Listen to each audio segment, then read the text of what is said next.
চলে এলাম একটা নতুন রেসিপি নিয়ে। এটা হচ্ছে মাছের তেলের রেসিপি। কড়াইতে তেল দিচ্ছি, বেশি না, অল্প, জানো তো মাছের তেলে তো তেল আছে, আমি কিন্তু বেশি তেল দেবো না। দিচ্ছি হচ্ছে রোজ রোজ একঘেয়েমি না, মাছ মাংস ভালো লাগে না, মাঝে মাঝে একটুখানি এদিক সেদিক করে খেতে হয়, তাই না? তো আমি একটুখানি এদিক সেদিক করে এটাই করলাম। কালো জিরে দিয়ে দিলাম 1 চামচ, কালো জিরে দিয়ে গ্যাসটা বাড়িয়ে দিলাম। দিয়ে দিলাম বড় বড় করে কাটা 2টো পেঁয়াজ।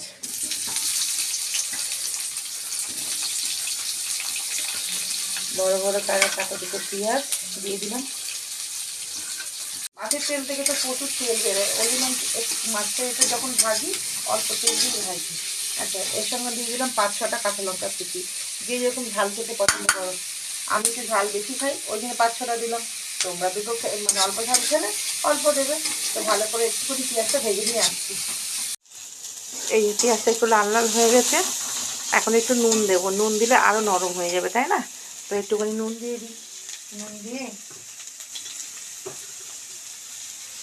এই যে নুনটা দিয়ে দিলাম, দিয়ে একটু নাড়া দিয়ে তারপরে আবার দেখছি। আমি তেলটা কম কেন দিই, এর জন্যই দিই, কারণটা হচ্ছে যে মাছের তেলটার মধ্যে অনেক তেল থাকবে। এ দেখো দিয়ে দেবো তো, একটু পরে দেখবে কত তেল বেরোবে শুধু দেখবে।